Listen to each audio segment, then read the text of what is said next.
This is NDTV. And you're watching NDTV Prime. In association with Micromax. Nothing like anything.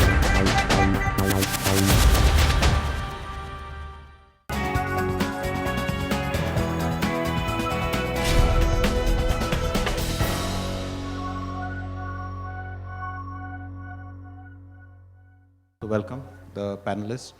The discussion primarily is on the theme that how do we step up in the real estate industry, in the economy, to go to the next level. And again, the focus will be more on what is happening recently, especially on the regulation bit. I want to begin with the real estate regulator bill. There has been a lot of discussion on this. This is something which is bothering the industry. There are people who are waiting for the regulator bill to come in. There are others who really don't want this bill to come in the way it is in the current form.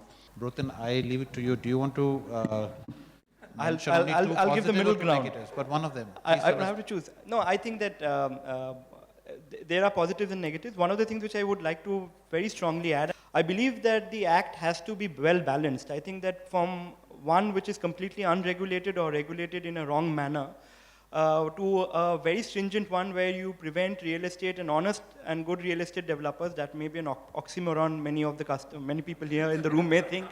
But that's not the case. There are very many good people who are suffering today because of many other issues which are not to do with only with the developer.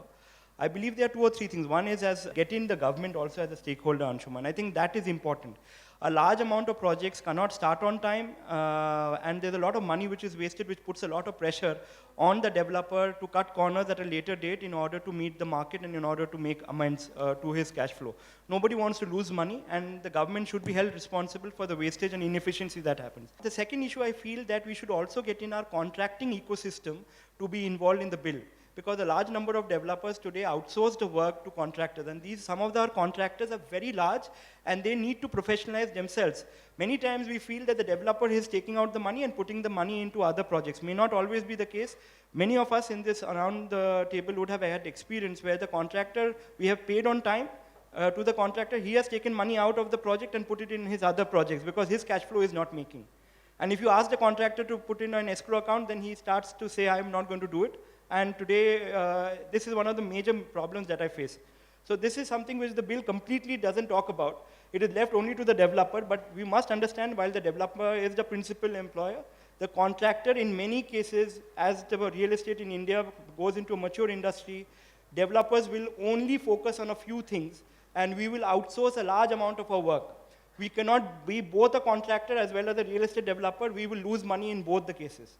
So it is important that we also get in the ambit of the bill, the contractor ecosystem, in order to make the entire ecosystem of real estate development deliver value to the customer. I think the second thing on international dispute resolution mechanisms, I think the UK model is a good model. I don't know whether it is good or bad, but the fact is that RICS runs one of the ombudsman services under the consumer redress scheme that is set up there. And all developers, all stakeholders are expected to register as a part of that scheme.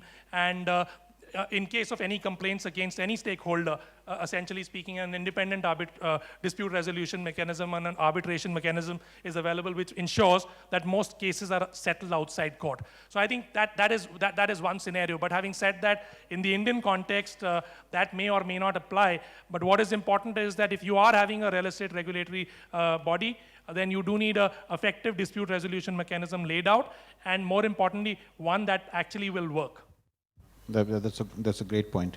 Just moving on from the regulator bill, another area which is getting a lot of attention, discussions over past several months is REIT. And I think there's another step which can make a big difference to the real estate industry. What should be done, because it is a bit frustrating. The government announced it, and we all made statements, great move, positive, this, that. Sean, you wanted to mention something on the REIT, because as you know, India is one of the few countries left, like developing or developed countries, which does not have REIT. I believe Pakistan has done it, and not only Pakistan, China recently announced its first REIT.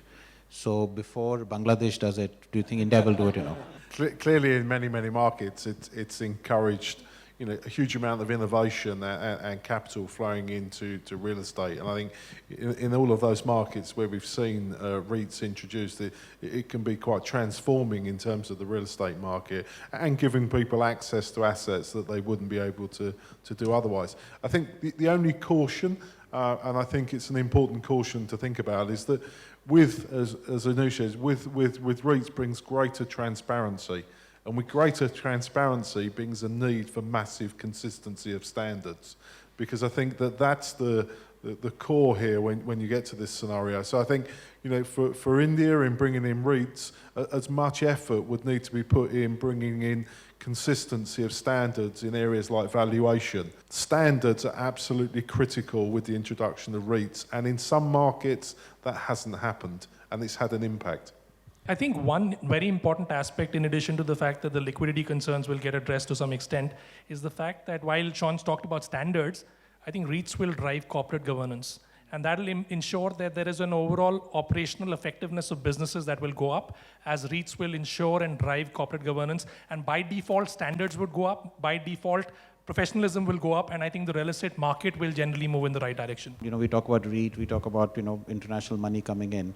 What about things like, standard measurement standards, super area, carpet area?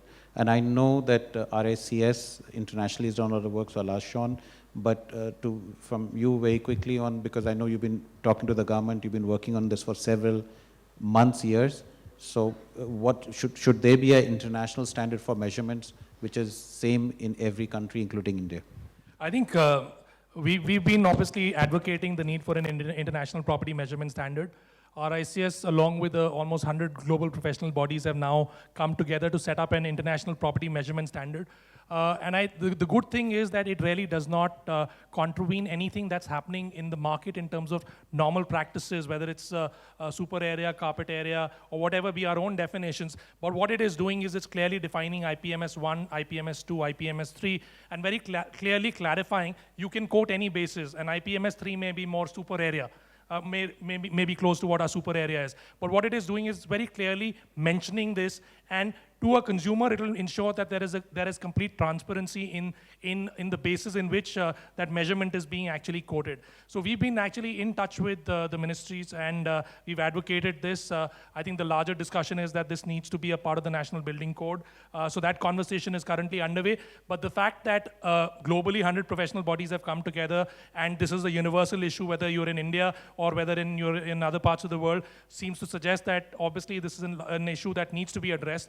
And hopefully, India will see the adoption of a globally relevant international property measurement standard, which will also be acceptable to India. And I think the good thing is that in the development of the standard itself, there's been reasonable amount of representation from Indian developers, and it does not affect negatively the interest or the business interests of the developer as well, but yet at the same time ensure that there is transparency that comes out. So I definitely think this is something to watch out for. Yeah, Sean, besides measurement standards, RICS is a standard-setting organization. So globally, to bring transparency in our real estate industry in India, standards are important. So any comments on that? Because you've been coming to India very often, you've seen mature markets over several years, and I'm sure even in the mature markets like Europe or the US, there was a whole learning period, there was a whole setting up standards which must have taken several years,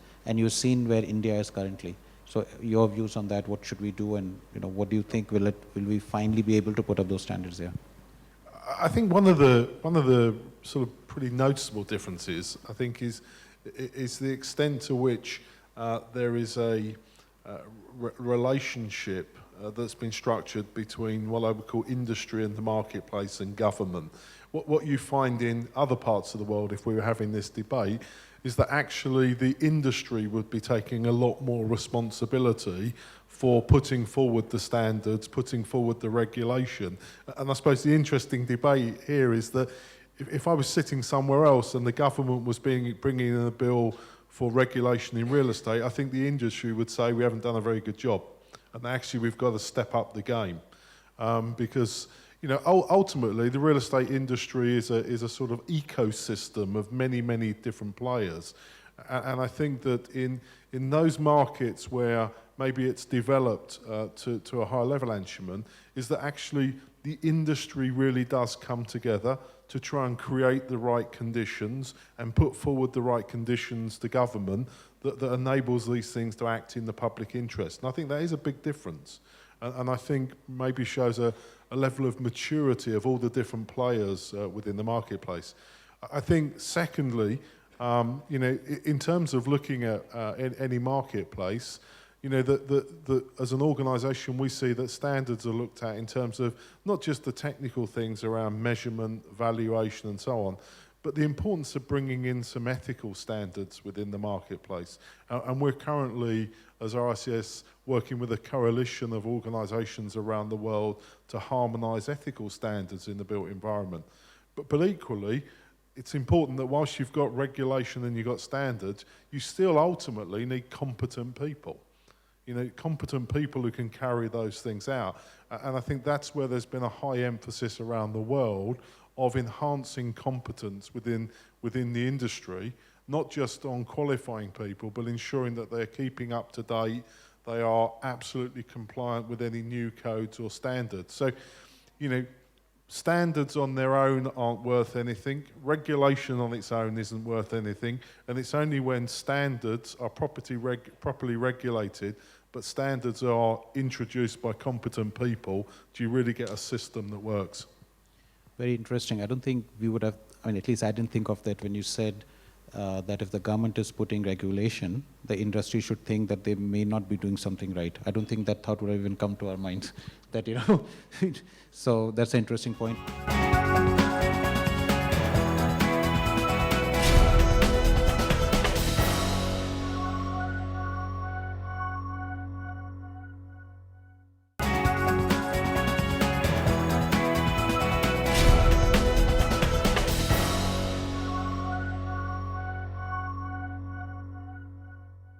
One really important point you raised is skills and competence. I would like to ask Brotin, I mean, you know, running a development firm for a corporate like Tata's, and like everybody else, you know, people, I think, in no industry, no business can run without competent people, what Sean said. So if, are you facing challenges on getting people, or you have enough? What do you feel? I think this is what Sean said is absolutely right. I feel that while there's a lot to do from the government side, one of the more important areas which all of us as developers would have to invest in is to build the ecosystem and has to transform the ecosystem. And we cannot hope that the government will do it. It has to be done by institutions and developers. So academia, as well as institutions such as ourselves, DLF, Heinz, and a lot of leading organizations, have to step up the game and invest in people, invest in the ecosystem, take people from bright people from colleges who are trained in the right skills. I think doing that, as well as, you know, right dose of ethics early on in these colleges, as well as other things on customer centricity and other things, should help the ecosystem become far more professional. It is there, but today we have scaled up rapidly. I mean, Indian real estate and Indian construction has seen a lot of growth over the last few years, a large number of players, but the entry barriers are low, and the people are not really, and I'm not generalizing, but there is, for every organization, a great need to get much better quality people. And the onus of getting and doing that is on the developer itself. It's like the IT industry. If the right kind of training and colleges did not churn out the right kind of professional, software professional, India would not have reached. You could have kept complaining and, you know, petitioning the government. Nothing would have come out of it. We have to step up the game. Developers are responsible. Institutions like RICS, supported by many other developers, also other colleges and other engineering colleges. One thing which I would like to add, something which RICS can do. We don't have any course here, we don't have any certification here for brokers. I mean, the kind of, you know, people we take in within the company, the kind of professionals, I mean, we should have something which can be a certified broker, a certified person who talks with people, because that's something which is a sore requirement of the industry all over the country. Anshuman, on this point, I think Tata Housing must be complimented on the work. Brotin's always been foresighted, and he's Tata Housing's kind of partnering the RICS to actually deliver some training programs for brokers. So again, that's the kind of initiative that you're talking about. But again, like I said, that's one, but a lot more needs to be done, and I guess. But this is a step in the right I have direction. a solution, but before I give that, I'll ask Anuj, what do you think is the solution? We know there is, shortage of people, and my feel is going forward, it's going to get worse. If the economy picks up, there'll be more shortage of skilled manpower. The cost is going up, and fee levels are not going up. And this is like, for everybody. Your sale prices will not go up. Our fee levels don't go up. So how do we compete? How do we expand? And I know you like I and others face this every day. So what are the solutions? We know the problem, I think, Anshuman, you're right. I think the biggest challenge of running an IPC in India is not, finding more tenants or developers or capital. It is really talent. Any business, it's every business. Yeah, and it is a lot more profound because, we don't have a product to go out and sell, and it is very, very profound. I don't think there is an easy answer, but I do seek an answer from this room itself. And when I look at it sitting in here, I find an answer in here itself. And I'll tell you what that answer is. That answer is diversity. We've got hardly 10 women sitting in this room. 50% of India's population is women. If we're not going to be able to get that part of the talent involved in real estate, then we're ignoring 50% of the population. In my view, there is a huge urgency, huge need to bring in diversity into the real estate sector. I genuinely think is that women do better than men in real estate.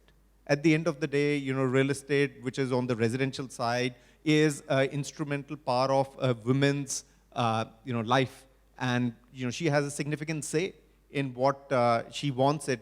We've got guys who are sort of selling it. We've got guys who are building it, guys who are developing it. I think it is important, and many of the women who are sitting in here should become those ambassadors to bring in gender diversity. I feel is that 50% of our problem can get resolved if there were more women. Look at banking industry, Anshuman. Look at IT industry, pharmaceutical.